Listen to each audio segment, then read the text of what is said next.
Hai, Assalamualaikum. Salam sejahtera. Anda sedang menonton Awani Pagi dan kali ini kita membawakan segmen realiti rakyat di Awani Pagi yang membawa tumpuan khas bagi mengangkat suara rakyat dan realiti kehidupan mereka akibat COVID-19.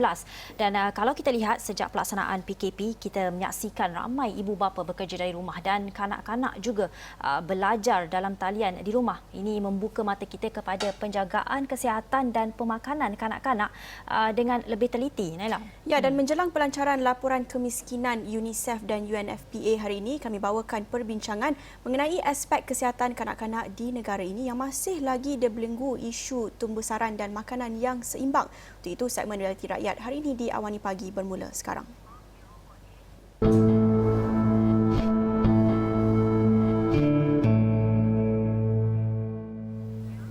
Baik, Tinjauan Kebangsaan Kesihatan dan Morbiditi 2019 mendapati 21.8% kanak-kanak bawah umur 5 tahun di negara ini adalah terbantut.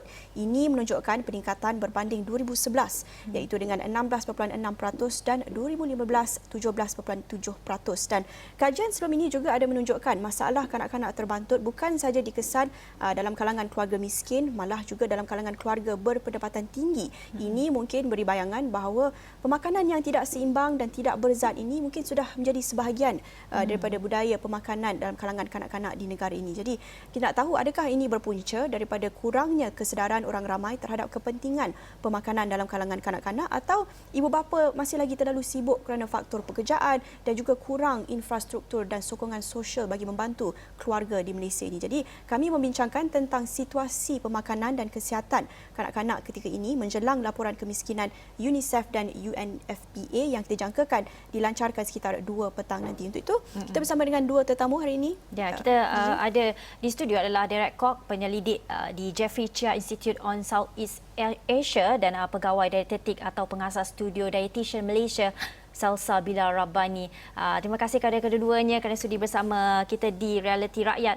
Dan Derek, kalau kita lihat, kita mulakan dengan anda situasi terkini masalah malnutrisi dan kesihatan umum kanak-kanak. Apa yang boleh Derek kongsikan mengenai perkara itu? Apabila kita selalu berbincang tentang kesan sosioekonomi wabak COVID-19 ini, topik kanak-kanak sering diabaikan. Ya, walaupun mengikut data, kanak-kanak mengalami kadar kemiskinan yang paling tinggi di Malaysia berbanding kumpulan umur yang lain, termasuk dewasa yang bekerja dan orang tua.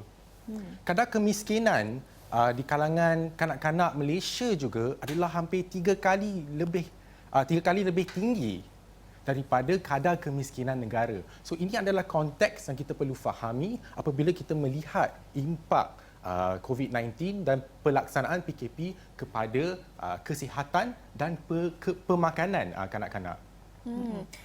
Ya, mungkin dari sudut Salsabila pula boleh kongsikan kesan pelaksanaan Perintah Kawalan Pergerakan PKP ini terhadap pemakanan dalam kalangan kanak-kanak. Mungkin ada perubahan, kita lihat ibu bapa semakin ramai yang bekerja dari rumah, mungkin lebih teliti cara mereka mengawal pemakanan anak-anak mereka ataupun sama sahaja. Bagaimana? Jika kita lihat kepada dari sudut sebelum ini kajian yang telah dilakukan menunjukkan kanak-kanak di Malaysia sebenarnya mengalami masalah malnutrisi pemakanan yang sangat tinggi, iaitu sama ada mereka adalah kekurangan berat badan ataupun mereka adalah berlebihan berat badan. Tapi dalam kajian menunjukkan dalam kualiti pemakanan kanak-kanak itu sendiri menunjukkan kanak-kanak ini sebenarnya mendapat makronutrisi yang cukup, iaitu dari segi tenaga, karbohidrat, protein dan juga lemak. Namun begitu, masalah yang dihadapi adalah dari segi kekurangan nutrien seperti kalsium, serat dan juga zat besi dan sebagainya. Jadi memandangkan pelaksanaan PKP yang telah berlangsung dengan mungkin pengangguran yang semakin tinggi di kalangan ibu bapa, kita dapat jangkakan berkemungkinan variasi makanan kanak-kanak ni semakin terhad disebabkan masalah kewangan dan sebagainya. Jadi saya pada pendapat saya merasakan mungkin ada golongan ibu bapa yang semakin menjaga pemakanan kanak-kanak dalam masa yang sama disebabkan kerana masalah kewangan dan sebagainya, ini akan menyebabkan kanak-kanak tu sendiri kurang dari segi nutrisi yang sepatutnya diambil. Dan Derek, kalau kita lihat, kita pasti laporan daripada UNICEF dan UNCPA ni juga akan memberi kesan, membawa daripada kesan daripada PKP tempoh hari, dan kita nak lihat daripada kesan pemakanan kesihatan kanak-kanak ini, kerana kanak-kanak yang kurang nutrisi ini boleh memberi banyak kesan. Dan Derek sendiri, apa mungkin kesan-kesan yang boleh berlaku terhadap kanak-kanak kalau mereka kurang nutrisi ini? Apabila kekurangan nutrisi, ia akan mengakibatkan kesan kepada tumbesaran fizikal dan mental kanak-kanak itu. Dan hal ini menjadi amat ketara apabila isu kekurangan nutrisi ini berlaku pada 1000 hari pertama umur kanak-kanak itu, kerana period the first 1000 days ini adalah period yang sangat crucial dan ketara, kerana sebarang gangguan kepada tumbesaran kanak-kanak akan membawa kesan yang amat ketara dan akan berlangsungan sehingga seumur hidup. Dia akan mengakibatkan efek kepada pendidikan, kesihatan semasa dewasa dan juga gaji.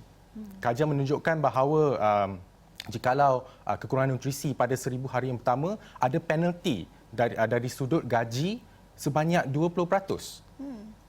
Dan daripada laporan, untuk kita jangkakan laporan daripada UNICEF dan juga UNFPA ni, apa yang boleh kita jangkakan? Adakah ini akan memberi insentif supaya masyarakat mengambil isu pemakanan kanak-kanak ini dengan lebih serius, atau ia akan menjadi sekadar statistik saja? Pendapat Derek? Pada tahun 2018, UNICEF telah pun mengeluarkan laporan yang menunjukkan bahawa penduduk di flat di Kuala Lumpur mengalami kesukaran untuk memberi makanan sihat kepada anak-anak mereka. Hampir 97% keluarga rasanya yang menyatakan bahawa mereka tidak dapat memberikan diet yang sihat kepada anak-anak mereka. Dan ini sebelum isu wabak COVID-19. Bayangkan seperti saudari Salsabila katakan tadi, ibu bapa mengalami kehilangan pekerjaan atau kehilangan pendapatan. Jikalau sebelum wabak COVID-19, sebelum pelaksanaan PKP, kita dah hampir 90% lebih yang tidak dapat menyediakan makanan sihat. Bayangkan efek sekarang apabila kita parents hilang income, hilang pekerjaan dan gaji dipotong. Ya.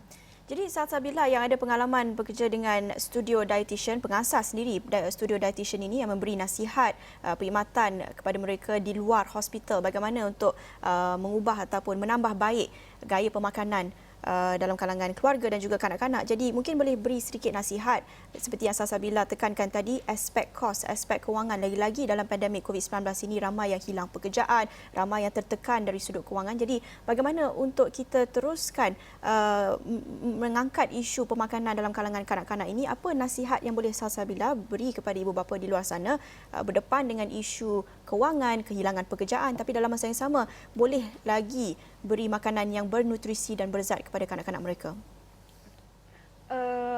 Berdasarkan isu yang sekarang ni dibangkitkan adalah ketika PKP, hilangnya pendapatan, sumber pendapatan daripada keluarga. Kanak-kanak pula disebabkan ada kawasan-kawasan tertentu yang masih lagi mempunyai kes COVID-19, jadinya mereka tidak bersekolah dan sebagainya. Pertama, apa yang boleh saya nasihatkan kepada ibu bapa terutamanya adalah perbanyakkan makanan yang segar berbanding membelinya di luar. Biasanya orang akan ingat, makanan yang kita beli, makanan sihat sebenarnya sangat mahal. Sayur mahal, buah mahal dan sebagainya. Tapi itu sebenarnya hanya jika kita membelinya di luar atau di restoran, di kedai makan dan sebagainya.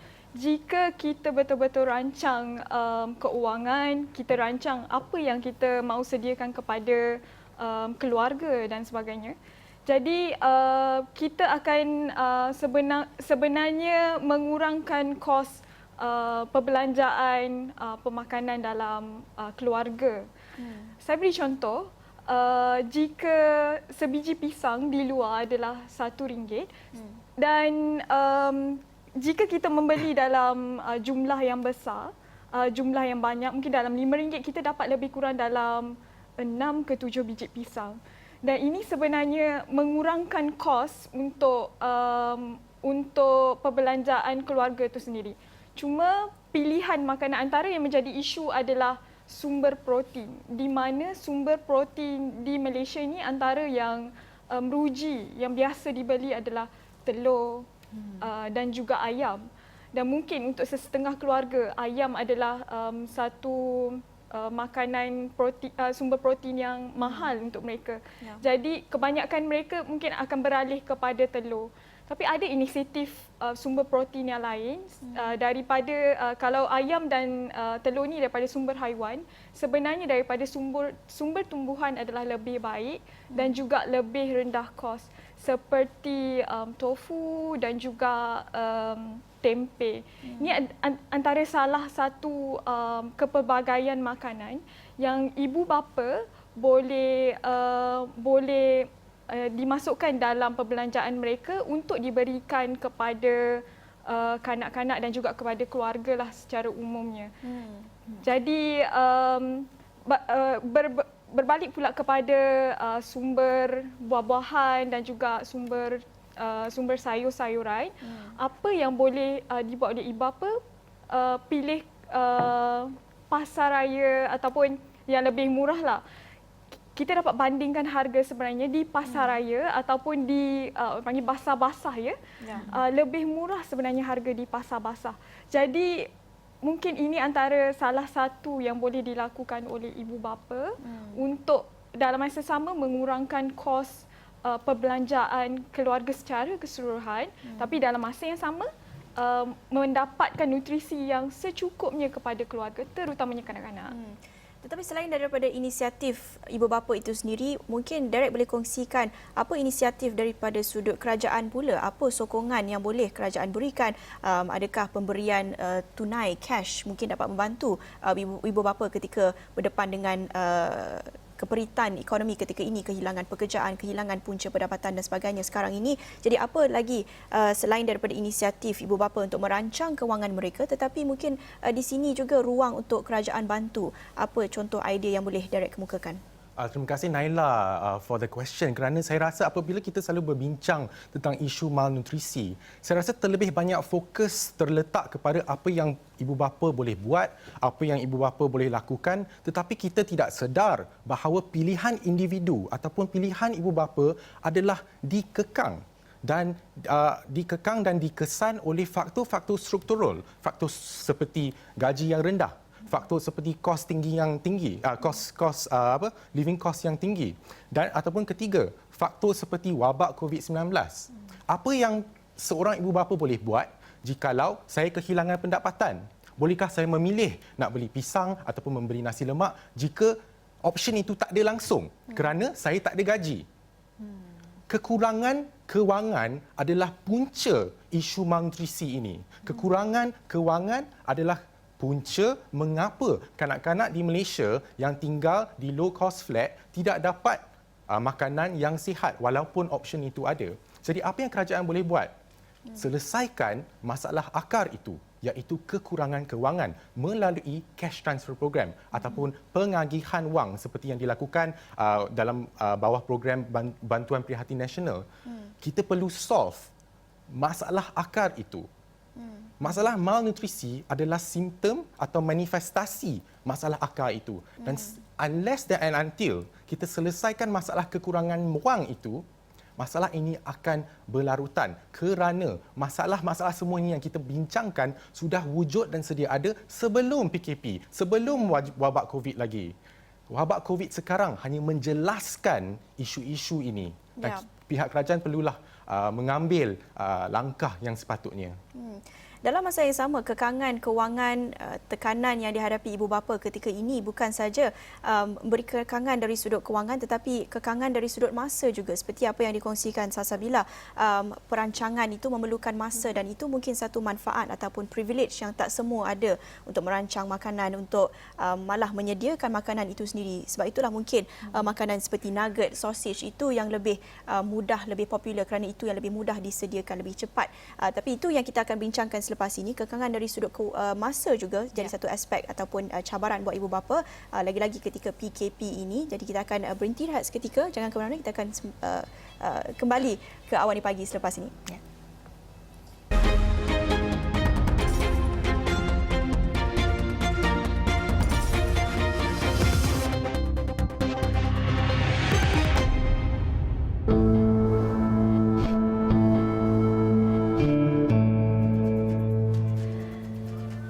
Bertemu lagi kita dalam segmen Realiti Rakyat di Awani Pagi. Kita masih membincangkan mengenai keperluan pemakanan yang seimbang, pemakanan yang baik untuk kanak-kanak apabila lebih-lebih lagi bila dijalankan perintah PKP baru-baru ini, yang mana banyak mereka berada di rumah dan juga ramai daripada kita yang mungkin kehilangan pekerjaan, dan bagaimana saluran pemakanan itu kepada kanak-kanak ketika ini. Dan lebih lagi laporan daripada UNICEF juga akan keluar pada 2 petang ini untuk kita mengetahui bagaimana kualiti pemakanan kanak-kanak di Malaysia, khususnya apabila selesai perintah PKP itu. Naila. Ya, dan kita nak melihat kepada aspek tanggungjawab ibu bapa dalam memberi makanan yang sihat, makanan yang bernutrisi kepada kanak-kanak. Tadi kami sudah membincangkan tentang kekangan kewangan, terutamanya melihat kepada ibu bapa yang mungkin hilang pekerjaan dan punca pendapatan sejak PKP ini. Dan kalau kita lihat semula, saya ada temu bual bersama dengan pakar pediatrik minggu lepas yang katanya satu hikmah di sebalik krisis PKP ini, apabila lebih ramai ibu bapa yang bekerja dari rumah, mereka boleh lebih meneliti pemakanan dalam kalangan kanak-kanak, anak-anak mereka. Jadi selain daripada itu, sekarang ini kalau kita lihat, kalau bekerja di rumah pun ramai yang kita lihat ibu bapa masih lagi sibuk untuk menyediakan makanan yang sihat itu. Jadi kita lihat sebab itulah makanan seperti nugget, seperti sausage itu yang menjadi popular dalam memberi kanak-kanak makanan. Jadi kita nak lihat ataupun kita nak tanya kepada Salsabila, merupakan pengasas studio dietitian, yang mungkin boleh memberi sedikit pencerahan dari sudut nasihat, apa tips yang kita boleh bagi kepada ibu bapa di luar sana yang bekerja di rumah pun masih lagi sibuk untuk meneliti, ataupun adakah itu kekangan, adakah itu alasan saja, ataupun memang dah jadi budaya. Apa sebenarnya isu di sini? Mungkin ada cara untuk kita meningkatkan literasi terhadap pemakanan, sebab bukan saja dalam kalangan kanak-kanak, malah ibu bapa sendiri pun mengamal gaya hidup dan pemakanan yang tak sihat juga, yang makanan yang tak cukup nutrisi. Jadi apa sebenarnya isu, apa faktor-faktor yang perlu kita lihat di sini? Jika kita lihat dalam musim PKP ini, ramai ibu bapa yang bekerja di rumah dan sebagainya. Dalam masa yang sama, ibu bapa cuba untuk mengawal kos perbelanjaan pemakanan dan sebagainya. Tapi sebenarnya seperti yang disebutkan Aili tadi adalah ini adalah peluang untuk kita sebenarnya memberikan yang terbaik pada keluarga. Nutrisi kanak-kanak sebenarnya banyak bergantung kepada amalan pemakanan keluarga itu sendiri. Jadi sebenarnya waktu PKP ini adalah waktu yang sesuai untuk kita betul-betul menanamkan amalan yang sihat dalam kalangan keluarga. Salah satu apa yang saya boleh cadangkan kepada ibu bapa di luar sana adalah untuk kita menjimatkan kos dalam masa yang sama memberikan makanan yang sihat, kita perlu pilih salah satu sebenarnya. Kita perlu pilih sama ada kita nak korbankan masa kita untuk kita memberikan makanan yang sihat, ataupun kita ada lebih masa untuk rehat dan sebagainya, tapi pilihan makanan kepada keluarga itu adalah kurang berkhasiat, kurang nutrisi, tiada sayur, tiada buah dan sebagainya. Jadi apa yang saya boleh cadangkan, yang pertama adalah ibu bapa perlu ambil sedikit masa untuk menyediakan kata meal prep ataupun persediaan pemakanan sebelum kita nak memasak. Itu sebenarnya menjimatkan masa, ya.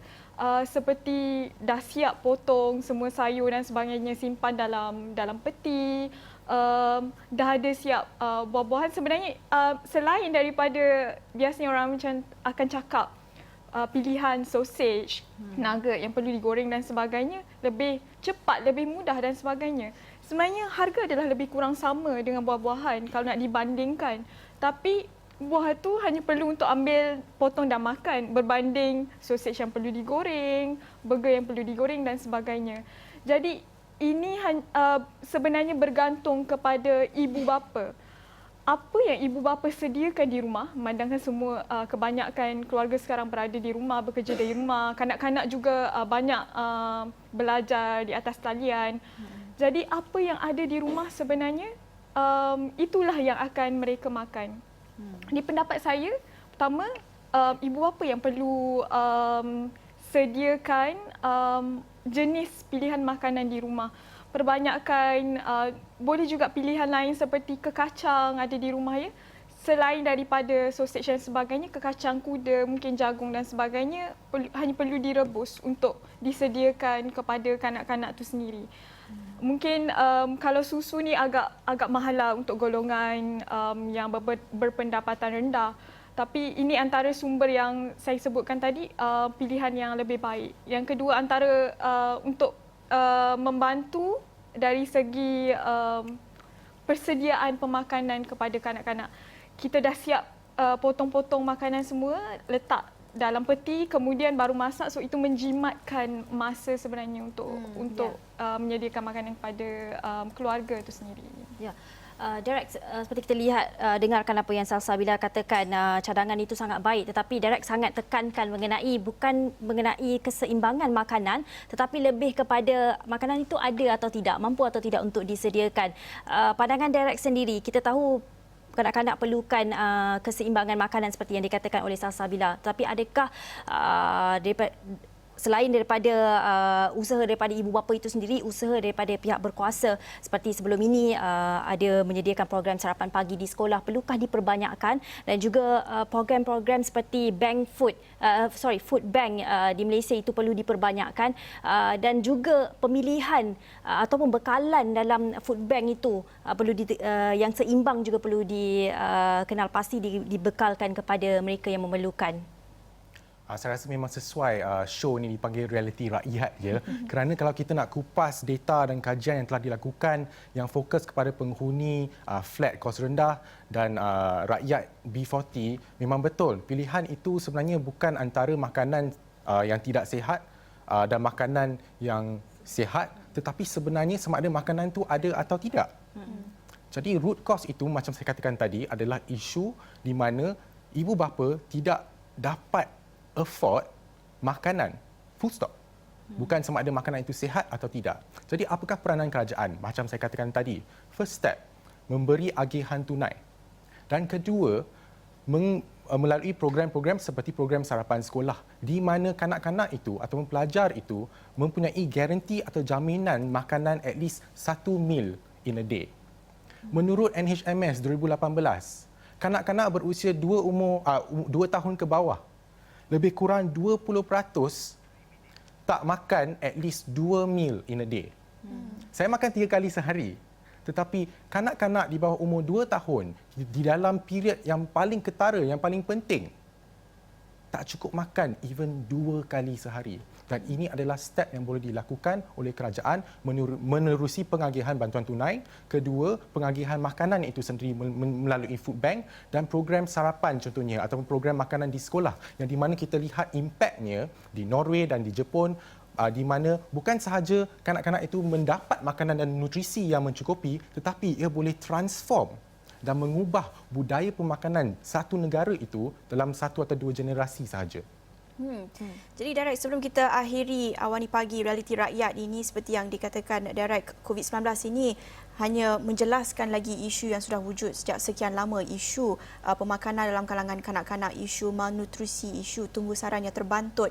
Ini banyak berpunca daripada polisi-polisi sosioekonomi negara kita. Jadi bergerak ke hadapan, apa pengajaran yang kita boleh ambil daripada pandemik COVID-19 ini yang kita harap mungkin dapat meningkatkan lagi kesedaran kita terhadap aspek kesihatan. Kalau kita lihat di negara jiran di Indonesia, kadar kematian bukan sahaja kes positif tetapi kematian akibat COVID-19 dalam kalangan kanak-kanak sangat tinggi kerana melihat kepada tahap nutrisi mereka. Mereka ramai yang malnutrition, yang tidak cukup zat, mengakibatkan mereka lebih terdedah kepada risiko gejala yang lebih berat COVID-19 itu. Jadi kita harap COVID-19 ini bergerak ke hadapan, kita boleh ambil isu kesihatan lebih serius. Jadi apa pengajaran yang kita boleh ambil di sini, Derek?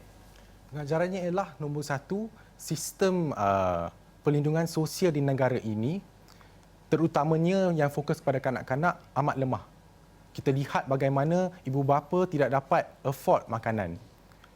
Kita juga melihat bagaimana budaya pemakanan di negara ini sebenarnya berkait rapat dengan isu-isu ekonomi. Jadi walaupun bagus kita belajar cara-cara untuk memilih makanan yang lebih sihat untuk anak-anak kita, kita perlu sedar bahawa konsep pilihan ini sebenarnya dikekang oleh faktor-faktor yang lebih besar seperti faktor-faktor ekonomi yang hanya kerajaan dan pihak berkuasa yang boleh mengambil tindakan. Jadi kita perlu ubah fokus itu daripada individu kepada apa yang boleh dilakukan oleh pihak berkuasa dan masyarakat, kerana tanggungjawab untuk membesarkan anak-anak itu bukan terletak kepada ibu bapa sahaja, kerana mereka adalah modal insan negara pada masa depan, jadi ia harus dipikul oleh masyarakat dan juga pihak kerajaan. Ya, betul tu.